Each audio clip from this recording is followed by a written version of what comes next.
And welcome back to the Power Play on WDSR Student Radio at Duquesne University. This is our finale show. We'll be with you for a total of 2 hours today instead of our traditional one. And I don't know, guys. I'm starting to get a little emotional. This is, like I said earlier, it's bittersweet for me. I'm so excited for summer, but at the same time, I've actually really enjoyed this. And there's absolute silence. It was like there would have been neither one of them was looking at me.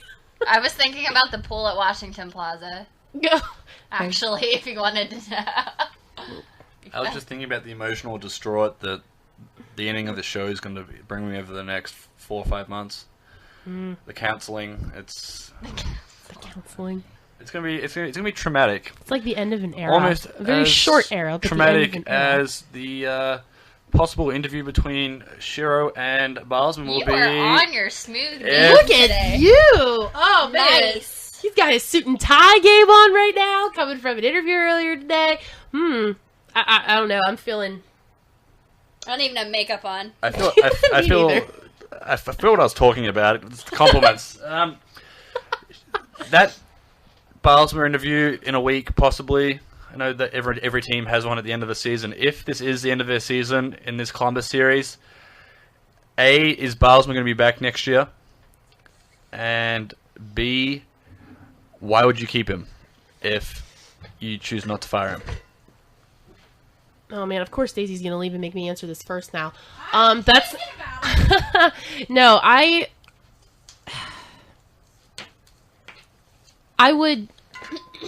think I would keep him around because the team dynamic is very strong right now. I think it's more of just I just think they have to improve their game, maybe change their style a little bit. But having Bylsma as the kind of coach that can, really motivate them on the more emotional and mental level, I do think he has done a very good job of doing that. I don't really agree with some of the technical coaching that he has done, like the way they actually play the game. For example, I think they do way too much passing on the power play, and they need to shoot more.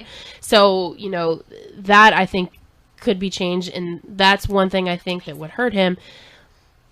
But I don't know. There has always been something about Bylsma, and maybe it's just because I keep going back to the 2009 season. He had the Cinderella story of hockey that year, coming up to help a struggling team in the middle of the year, and then you go and win the Stanley Cup. And I don't know, maybe I'm just living in the past as far as that goes, but I would keep him around if the Penguins do not survive this round, or do not survive the playoffs at all this year. I would keep him one more season, see how that goes. I think if you go another season next year with him and they still do not produce in the playoffs, then I would really seriously think about looking for a new coach. It's funny that people in Pittsburgh are talking about firing a coach that has made it to the playoffs. Like, we're talking about a first-round playoff exit. Only 8 teams make it to the playoffs. But again, once you finish top of the ladder for the table for so many years, you have to expect a championship, and that's sports. It's do or die.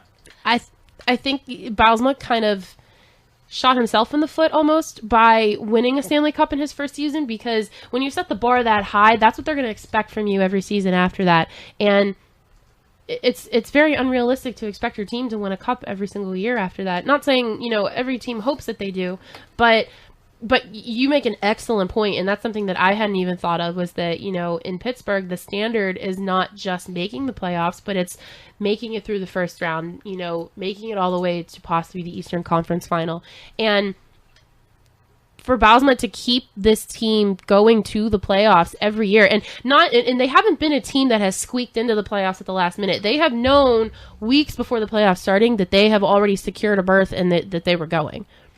I agree with what you said about the Cinderella story and the fact that he won the Stanley Cup in his first season.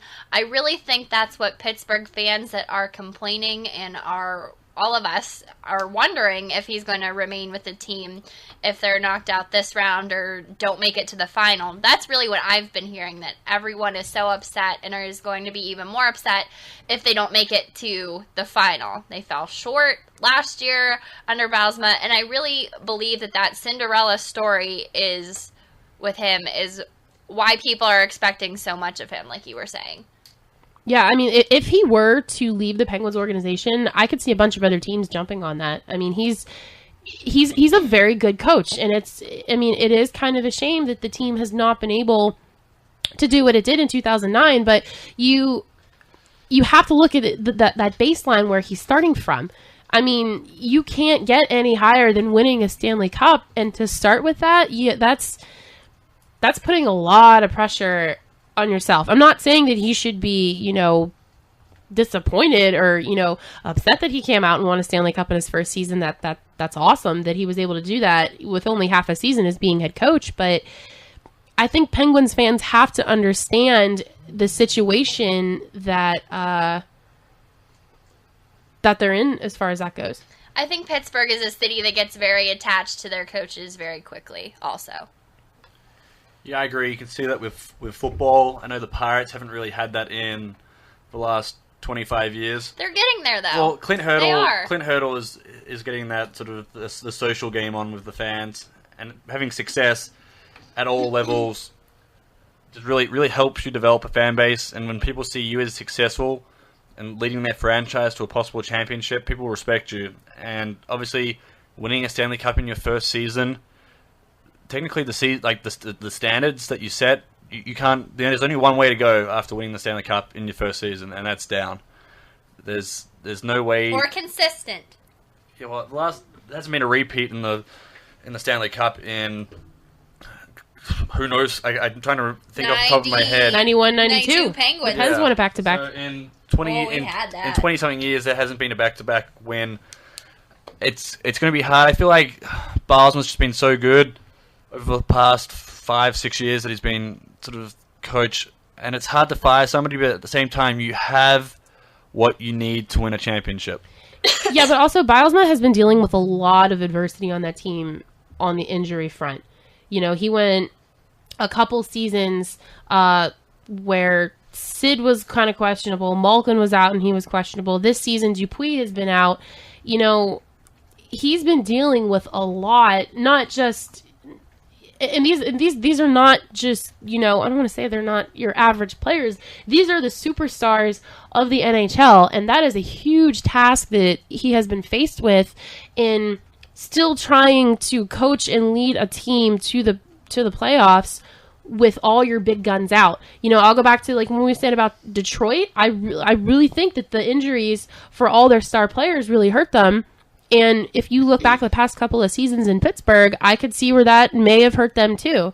And for Bylsma to still be as successful as he was with Malkin and Crosby and all these players out, some of them all at one time, to me that speaks volumes of him as a coach.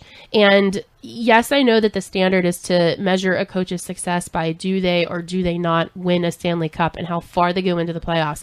But the fact that he has still been able to do wonders with this team, with the hands that he has been dealt, he still has my full support as Penguins head coach. And speaking of Malkin and Crosby, what the heck is going on there? It's so disappointing, and I really feel like their lack of leadership is really what's giving them problems in the playoffs as of right now. I really think that since Crosby has been drafted, this is the longest that we have gone without hearing anything about him. Either, he's won the scoring title this year, and he has yet to score a goal in the playoffs, and we're getting ready to go into Game 5. It's true. Going back to last year, I think that's, 8 games now that Sydney and Malkin have not scored a goal? I believe it's close to 8. It's been a couple since the end of the regular season. They were held scoreless against Boston in the conference finals. I forget that, but I'm 99% sure that was correct because I was there. But of course, you need your stars to fire. You do. And regardless, you can win games usually if your third or fourth line matches up well. if sort of the top two lines tend to neutralize each other, I find in most matchups, perhaps not in this matchup against Columbus as far as the top two lines, the Penguins dwarf Columbus in talent. I think if Crosby and Malkin can step up their scoring game, they can start putting up some numbers for the Pens.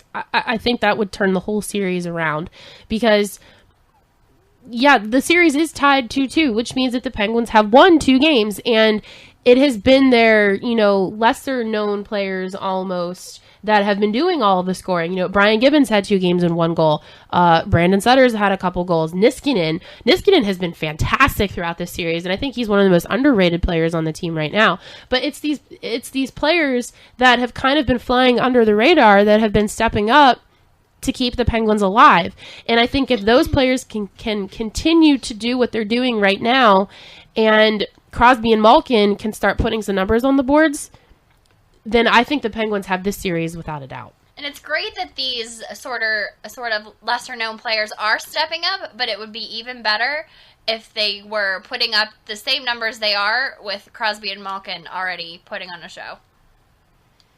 I think that right there is going to be it's got to be the focus of the next possibly 3 games left in this series. So they're going to be the longest 3 games I think I've ever going to have to sit through as a Pens fan. Quickly, we'll just discuss the Rangers-Flyers Better series. not be quickly. Well, if I don't get cut off, we might go for a bit longer. But again, Game 4 tonight. Currently, the Rangers lead 2-1 in that series. Yes. Mason returns as starter tonight, though, for the Flyers, which I see as a big moment in these playoffs for the Flyers. Obviously, he's been out since that hit against the Penguins over a week ago. Jason Magnet. His puck handling skills as a goaltender, I know we don't talk about that often, but Mason's one of the top few goaltenders as far as handling the puck, and I feel like that might help the Flyers tonight beat the Rangers, and I'm rooting for the Flyers in this series. Ugh. Whoa, no. No. No. Yeah, even if I wasn't a Penguins fan, I would still pick the Rangers over the Flyers. I love the Rangers. I mean, yeah, the Flyers really made a case for themselves, and they finished the season very strong. But They did. I just they're not impressing me with their type of play in the playoffs. I mean, they pretty much came storming in, being like, "Here we are, we're here to play," and they have not really lived up to that. Yeah, the Rangers have outscored them. They scored 4 goals in Game 1. They beat them 4-1. Philly came back 4-2 in that second game, and then there was another 4-1 in Game 3. So Philly's either been in it, or else they've just been out of it. I know in one of those games, the Rangers scored 3 goals in the last period, so a bit less to look in as far as just one period of bad play. But the Flyers, again, like we talked about the Chicago, I think it was the Chicago game, just really need to impress in regulation.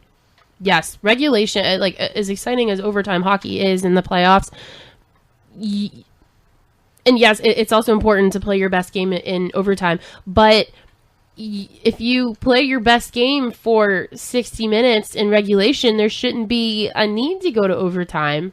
So, yeah, I completely agree. I think they need to step up their game and prove themselves before it comes to sudden death overtime.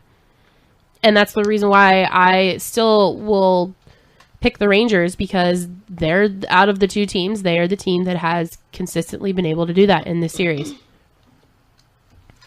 But yet again, you look at the numbers of this has been another high-scoring series. There's been a lot of goals scored in this first round. This game tonight means a lot for the Rangers. I know it means a lot for both teams, that if the Rangers can get up to a 3-1 series lead, the way they've been playing, I don't want to say that it would deflate the Flyers, but right now the Flyers, as we're talking about, haven't shown a lot of pizzazz. I'll use that as the word. It's a good word to use. Just that they've looked ordinary, and in the playoffs, sometimes ordinary gets you a win when sort of you both play ordinary. But right now, the Rangers are on another level, and the Flyers have to neutralize the offensive power that the Rangers are showing right now. I think if you play an ordinary style of game, you're putting a lot of faith in which way the puck bounces. And from the Penguins game that we saw the other night, sometimes all it takes is a puck bounce or, whatever. But that's not. It may get you through the first round and win you a couple games, but it's not going to get you to the Cup final. So if they have any hopes of making it not just past the first round, but making it deep into the playoffs, they've got to change something and they've got to reevaluate their game. It's very true. Do you guys think that the game being again in Philly